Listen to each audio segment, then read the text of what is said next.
Welcome to True Crime Area 51's first podcast. Today, we're going to talk about the newest true crime book from writing partners Burl and Frank Girardot called Where Murder Lies, Death and Deception in West Hollywood.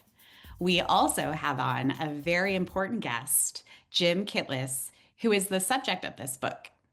We're going to waste no time and we're going to jump right in. So, first, Burl, I want to talk to you and ask you about how you came upon this story. And if you can kind of, describe what the story is in your own words. Well, I fell into this like a clean kid into a coal chute. I happen to have a friend named Kelly Lee. Her full name is Kelly Lee Moskowitz. She's married to Hayden Moskowitz, and they're friends of mine. First people I met when I came to LA in, I think it was November 2003. In any event, we're having dinner one night, and Kelly says, Burl, you're a true crime writer. I think I got a hell of a story for you. She pulls out a batch of trial transcripts, legal proceedings. Well, what have you got here? She tells me, well, this kid on the street, real nice guy. I kind of became a surrogate mother, and he winds up in this bizarre murder case and sent to prison. I think it was a setup. Will you and Frank please look into it? Well, I looked into it. I called Frank on the phone, said, you got to take a look at this. He took a look at it, and you know him. He's got that true crime radar. Ding, ding, ding, ding, ding.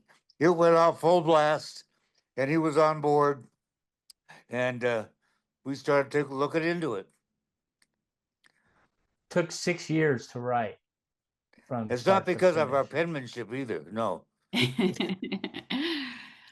Well, I guess what took so long, and also, Frank, I wanted to ask you, there are some interesting characters in this book. Dan Patterson is one in particular that struck me. So can you kind of tell us about who, some of these people are on the fringes of the story? Sure. So as we dug into this Jimmy's story, and it's really a lot going on with him, we found there was all these people on the periphery, and a lot of them are involved in organized crime, or at least on the fringes of organized crime.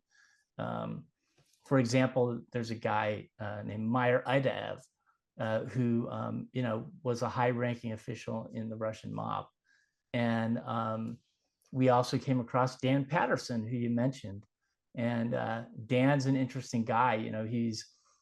He grew up in the Midwest. He was involved in union activities.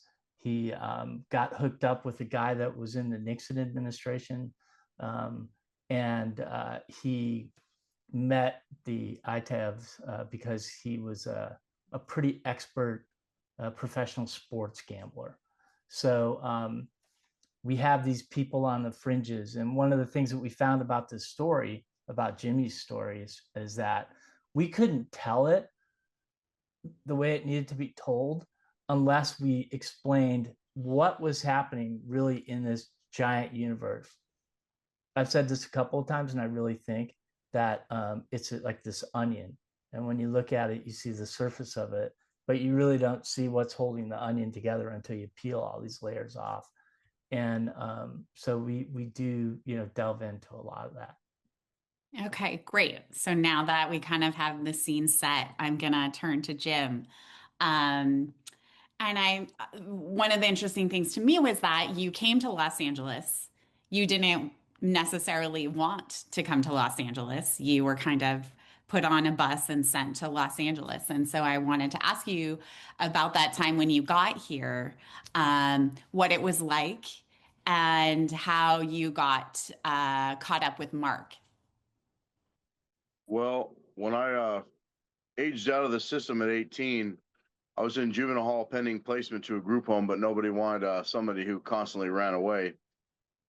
So I got kicked out of my last group home that was in Moreno Valley, and put back into juvenile hall pending placement. And I stayed there for, I think I was in juvenile hall for about the last year, because I was about 16 and a half, about 17. when I got placed in juvenile hall pending placement, and I ended up staying in there for quite a bit, and bounced between Riverside County Juvenile Hall and I think it's called Wayside or Southside or South something, that's down in Temecula. And I was a problem child, constantly getting into fights, and but that's the nature of juvenile hall. And I aged out of the system at 18, and they bought me a bus ticket to LA. I didn't really have a choice. They didn't really ask me. They just bought it for me. Didn't have nothing but the clothes on my back, and ended up in the downtown LA Greyhound station. So I went to a place that people have been talking about in juvenile hall. I went to Hollywood because I was told there, it's a place to find food, clothes, opportunities. So I went there, and within the first couple days, I met my street mom. I met Kelly. She bought me food. She bought me clothes. She took care of me. She became my mom, and she gave me advice how to survive on the streets. And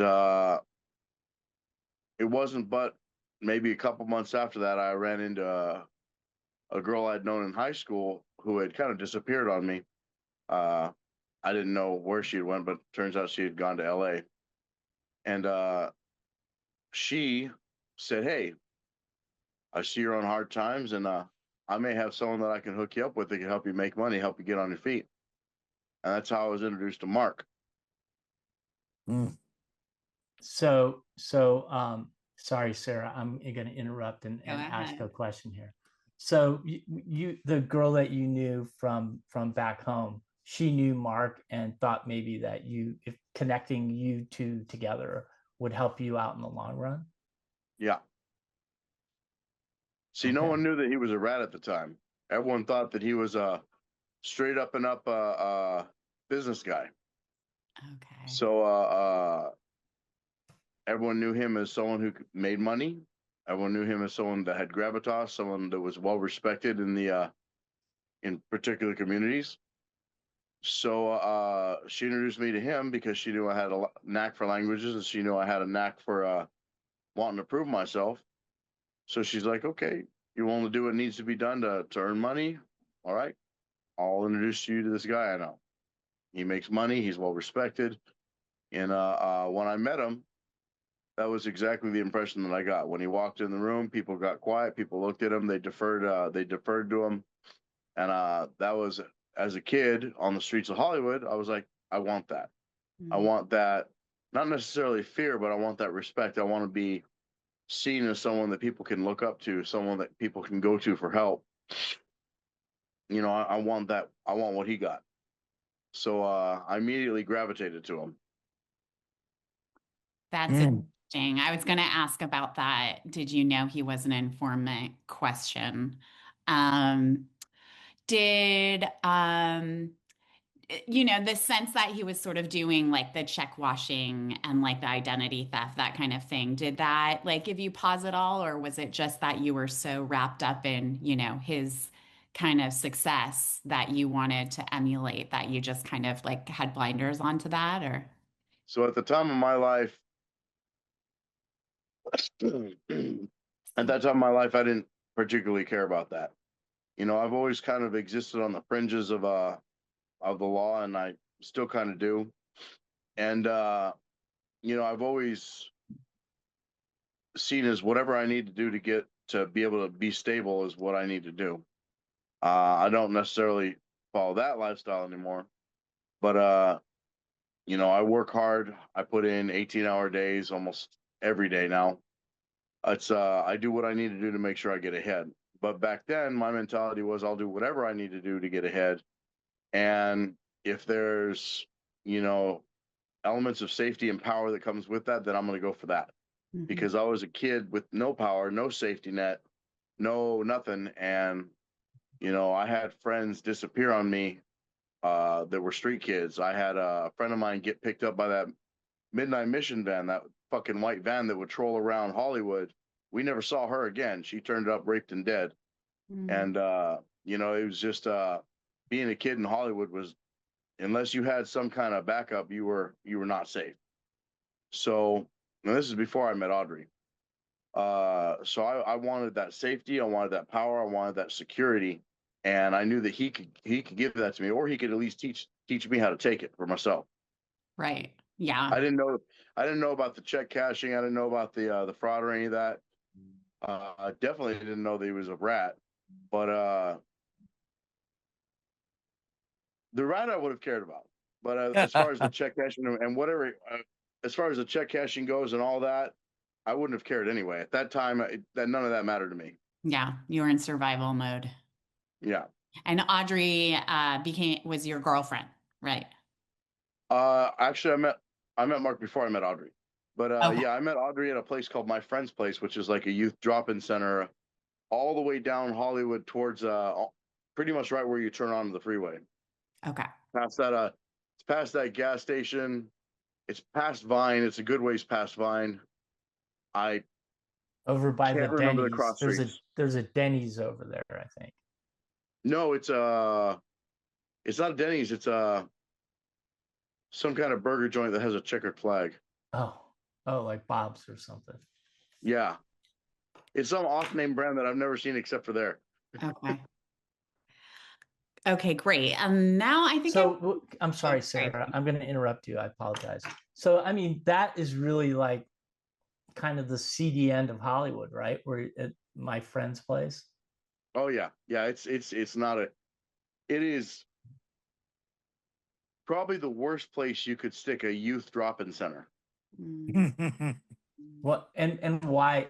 I mean, why is, as you remember? Well, I mean, why you got the midnight mission van, that white the white murder van. We used to call it the murder van because whenever kids got picked up by that white mission van, we never saw them again. And a lot of times they'd show up raped or dead after they got picked up by them people. That was all part of the Echo Park cult. And you had a lot of people that got picked up by gangs, and you got a lot of people that got picked up by the creeps that live in and around Hollywood, North Hollywood. And kids did not have a very high survival rate. So if you weren't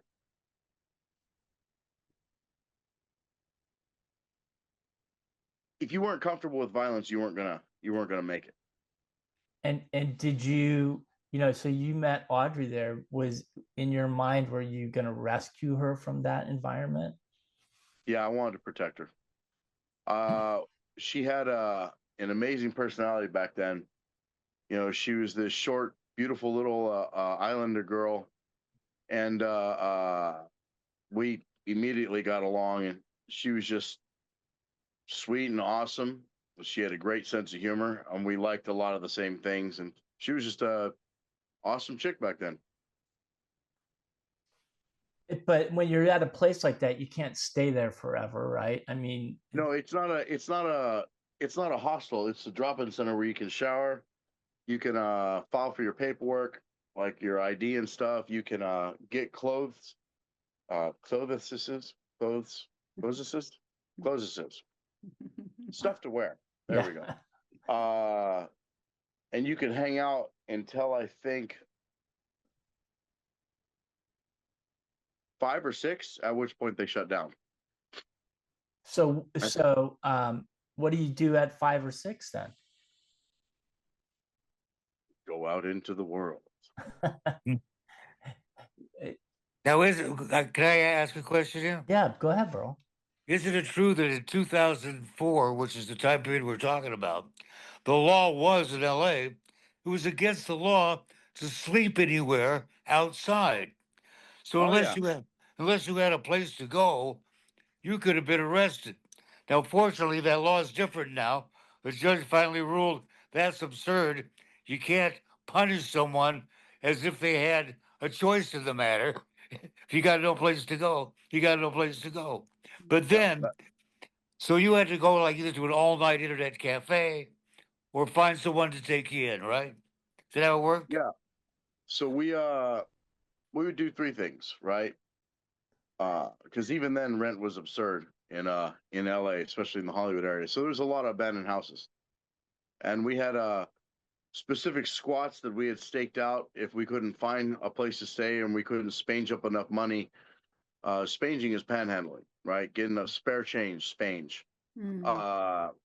If we couldn't get enough money to buy a hotel room, then we would rely on the kindness of strangers like my mom or Kelly, and she'd put us up for the night or put us up with one of her friends for the night, and or we would hang out at the CNC Internet Cafe right there on Sunset and La Brea.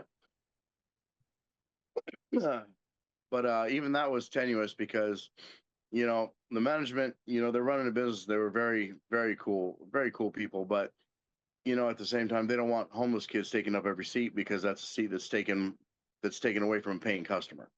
And we didn't have any money, so we couldn't. When we did get enough money to pay for one of those cards to put in the little card reader to get internet, it was great, right? And if we and we had a kind of an unwritten rule that if we got 4 cards, then we could stay there for the rest of the night. They would take care of us. They'd give us the extra food once the kitchen closed down. It was a good deal. But if we happen to not have any money, they would go, "Hey, you guys got to go. You guys got to go out because you're taking seats and you know you're not paying for nothing. And it's making us look bad." Yeah. So we'd have to go out into the wide blue world. But for the most part, we either slept.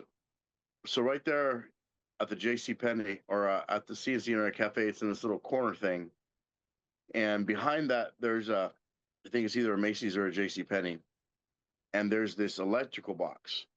Big green electrical box, and we would sleep behind that, or we would go a couple blocks down and to the left, and there was a squat that was a boarded up house, and we'd sleep there, and that's, you know, if we couldn't get enough money for a hotel room or find somewhere to stay with someone, which was not really the safest of ideas either. And now that I'm older, because the people that we were staying with were creepy as fuck. Yeah. And that sort of leads us to like the night of the murder. It was you were trying to find a place to sleep for the night. Is that right? Well, yes and no. So when I ended up bumping heads with the guys there at CNC, and they were chasing down this one fucking dude on a bicycle, and they were convinced that I knew his phone number. I'm like, bro, I don't even have a phone. Why would I know his phone number? I mean, I couldn't afford a cell phone. Mark kept very hard control of the money, and he gave us just enough to have. I'd been working for Mark for a while now, and whatever money I made, whatever money I collected for him, whatever money from the various activities he had me doing to gain money for him and his superiors, as he would tell me. Apparently, none of that went to the Pakan. All of it went to him. Uh, uh, he would give us enough to have food for a couple days. Not enough for a hotel room, but enough. He'd give us like $20-$30, and we'd make that last. So that night, we boogied out of CNC and we walked west towards the Russian Quarter, and I had a pretty decent understanding of Russian at that time. Like Mark and I could hold full conversations, which he often did because he didn't want Audrey knowing what he was saying. And so we went east towards the park that I knew was in West Hollywood in the Russian Quarter. And as we were walking that night, I remember this big black fucking pickup truck kept circling us. And it immediately noticed my attention because where I grew up, pickup trucks was the main commodity. Pickup trucks and motorcycles was what I grew up with. So I immediately noticed it because it was a really nice black truck. It was a big truck. It was just a beautiful fucking truck. That was my first impression.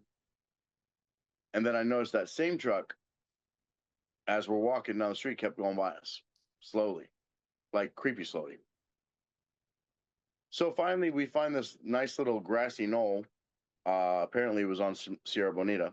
I don't really know the street names that well, but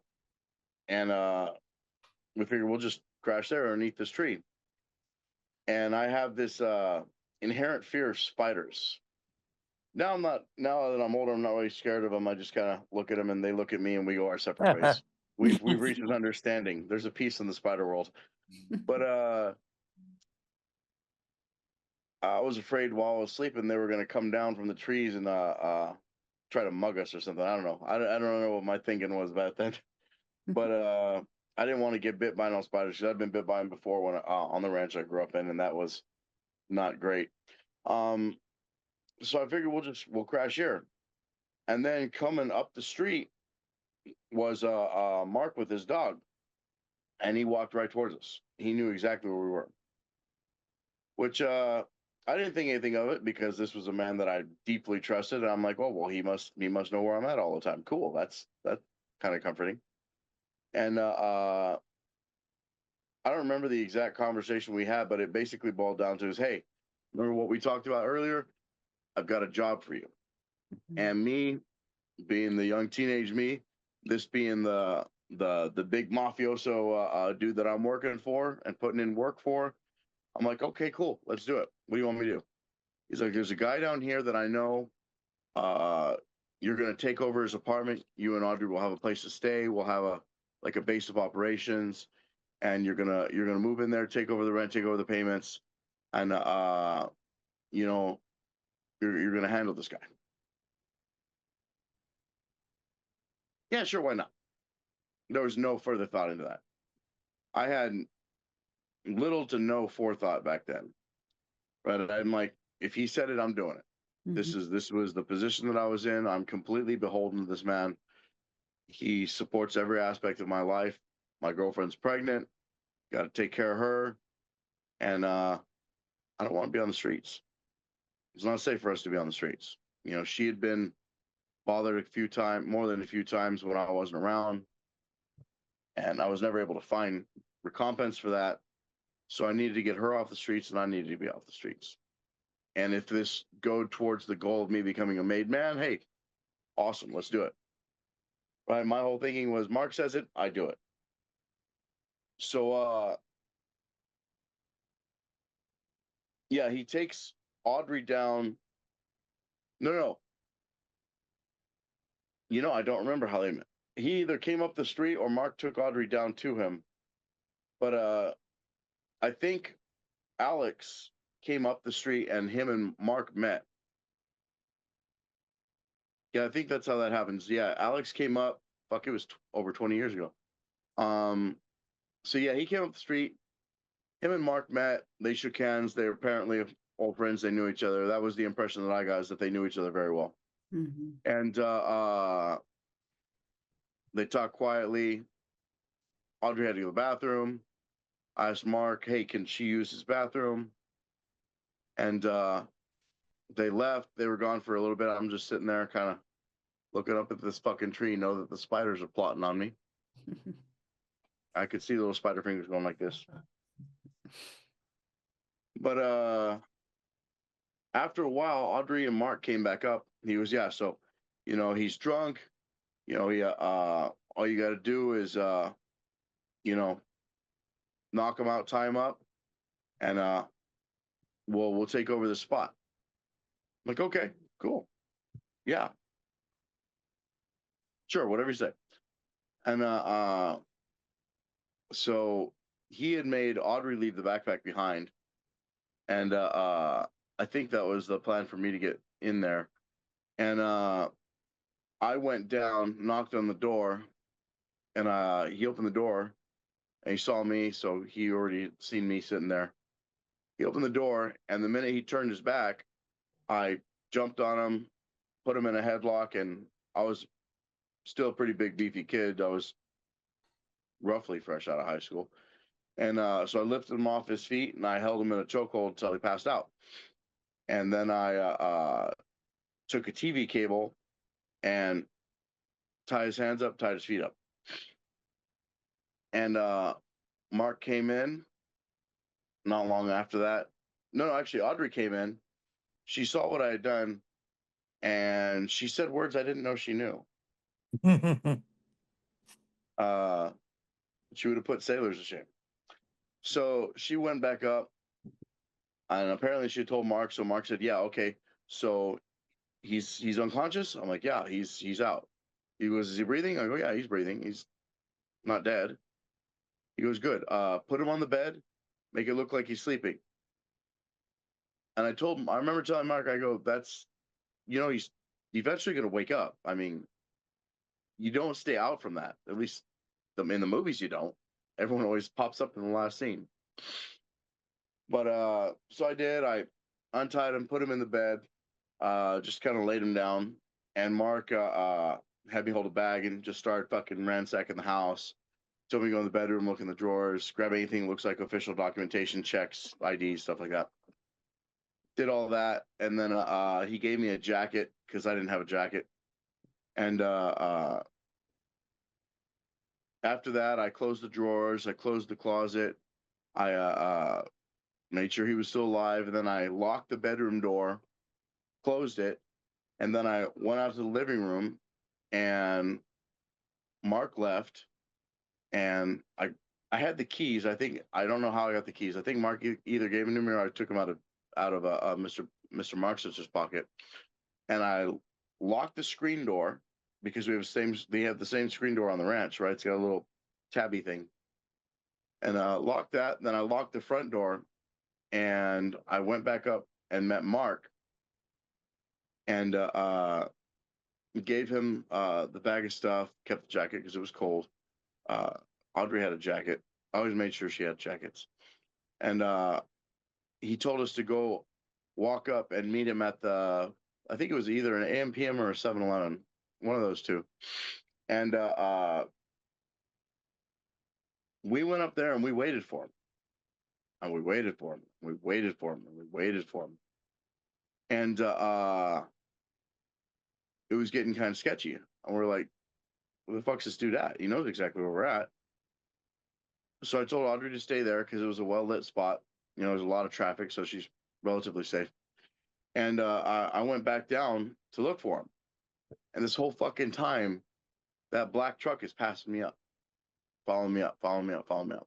And I didn't have any weapons on me at the time, which was kind of rare because I normally have a knife or something on me.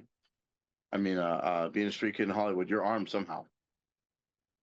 And so I'm starting to get sketched out by this black truck that's just slowly cruising by. And as I'm approaching the street where Mr. Bensianovich Marksitzer lived, Alexander Bensianovich Marksitzer, Mr. Marksitzer lived, the truck stops and Mark gets out. And that's when things started feeling hella sketchy, really sketchy. Because I'm like, have you been in that truck the whole time? Who is that? That truck's been following us. He's like, no, we haven't been following you. It's my friend. It's my friend. We came to come get you. And I go, where have you been, man? It's been a while. So don't worry about it. It's fine. It's all good. It's all good. So we get in the truck, and then he starts me and his friend, and that dog, that damn dog. That was a cool dog. I think his name was Arazi. Yeah. Arazi? Yeah, I think it was Arazi. Anyway, we get in the truck and we start driving towards Santa Monica or Santa Monica. We start driving west. And it took a whole lot of convincing and threatening to get them to turn around to go pick up Audrey. Mm-hmm. So we turned around, went back to that convenience store, and Audrey was just sitting there. She was not happy. She's like, where the fuck have you been? And she said that to me. I'm mad at Mark, mad at me, because it's always my fault. But as we get in the car, Mark and Gary are just talking regular. Me and Audrey are sitting in the back. It was a crew cab, and we started driving east, deeper into Hollywood. And Mark was telling you we got a lot of good stuff, or Mark was telling me that we got a lot of good stuff. We're gonna make a lot of money from this. We're gonna do this, that, and the third. And I'm like, well, I thought the plan was to move in. Why are we leaving? He was, oh, you don't want to go back there. It's not a good place. It's not a good place for us. It's we're gonna have to pick somewhere else. I'm like, okay, well, the dude has seen us, right? Like, this is, he goes, don't, and Mark said, don't worry, I've taken care of it. I've already talked to him. I'm like, okay. And that was what sketched me out right there, was that last sentence. Like, I've already talked to him. And it wasn't until years later, remembering that, like, wait, what do you mean you talked to him? The dude was unconscious. How did you talk to him? And that right there should have been a red flag. But at that time, at that age, with being all sketched out, I didn't think about it. So he ends up taking us to a hotel, rents us a room. He goes, I'm going to leave this stuff here with you, protect it. He goes, this is valuable to me, protect it. And we'll come pick you up in the morning, and we'll talk about the next step. You know, you did a good thing for me tonight, you know, and it's going to move you forward. Like, oh, awesome. I'll be the first Indian Russian mobster. Hey. And so yeah, we go to sleep. Well, we shower, then we go to sleep, and then we wake up. And I read in the book that they knock several times, right? I'm a light sleeper. You can ask my old lady, right? Noises or anything sketches me out, I immediately wake up. So I would have heard sheriff's knocking. And when we woke up to me being dragged out of the bed and there being pistols drawn on us. And we were put under arrest, and we're told, you know, we're taking you on suspicion of murder. Put it in the back of the cars, and we sat in the back of the cars for a minute, and then they took us to the sheriff's substation, and I can't for the life of me remember where, but and they separated us. I saw Audrey get walked in. I saw Mark get walked in, but I didn't see his friend get walked in. Come to find out, that was his uncle or cousin or some shit like that. And so they get walked in, we get put in 3 different rooms. I don't know what their status was, but those fuckers would not let me sleep. Okay. So, Jim, can you tell us about your interrogation? So yeah, after, I don't even know how many hours it was, but every time they walked by and they saw me asleep, they would kick the door or kind of bang the window to make sure I was awake. Hey, they go, hey, you're gonna be meeting with someone here real soon. You need to stay awake. And I was hungry. It was cold as fuck in that damn holding room. And it wasn't a cell; it was a holding room. And I was handcuffed the whole time. They didn't take my cuffs off me the whole time. And so I was hurting, cold, hungry, exhausted, and I don't know how many hours went by. And then they came in and they sat me down with these 2 detectives. And I don't remember the exact questions asked, but they kept pushing me to say, look, if you don't confess to this, your pregnant girlfriend's going to go down for murder, you know, and we know you did it. We have all the information, you know, and you know, we just want to know why, what happened. And I knew that in my mentality at the time, I wasn't going to tell him, Mark. I definitely wasn't going to tell on Audrey because she didn't have nothing to do with nothing. And I said, okay, I did it. You know, I made 3 different admissions until they finally accepted it. And I think the first time I said I put him in a headlock and then I let him go and he hit his head on the coffee table. And they're like, okay. That's not how he died. I'm like, okay, I stabbed him. No, that's not how he died. Okay, I put him in a headlock and just until he died. They're like, okay. so you're saying you strangled him? I'm like, no, I didn't strangle him. I put him in a headlock and suffocated him until he died. They're like, well, that's not how he died. I'm like, and as far as I know, that was probably what killed him. Is in my mind, if this is I'm now arrested for murder, he must have died for me putting him in a headlock. I'm like, no, I didn't strangle anybody. I put him in a headlock, and I'm assuming that's how he died. Like, well, then no, that's not how he died. He was strangled to death with a cord. Like there was no cord. The only cord I had was the cord, the TV cable that I tied him up with. You didn't tie him around his neck? I'm like, no. And that's when they started letting me know little things that was completely unknown to me. And they go, okay, well, you've confessed the crime. You're under arrest for murder. Have a good day. And they sent me on to LA County Jail. And I had assumed that they had released Audrey until the first time that we were going to a pretrial when we were doing all the hearings and all that stuff in Beverly Hills Courthouse, which was amazing to me. I didn't know they had a Beverly Hills Courthouse because everyone else for murder in LA was going to like CCB or one of the other like big courthouses, but I was going to Beverly Hills Courthouse, and it was always kind of a long, lonely ride because that bus was never full of anybody. So me and Audrey always had a long time to talk because they always sat us next to each other. Because the sheriffs knew that she was my girlfriend and that she was carrying my kid. And we were writing to each other almost every day while we were in county jail, which is something that they let you do. And so we were writing to each other every day, almost every day.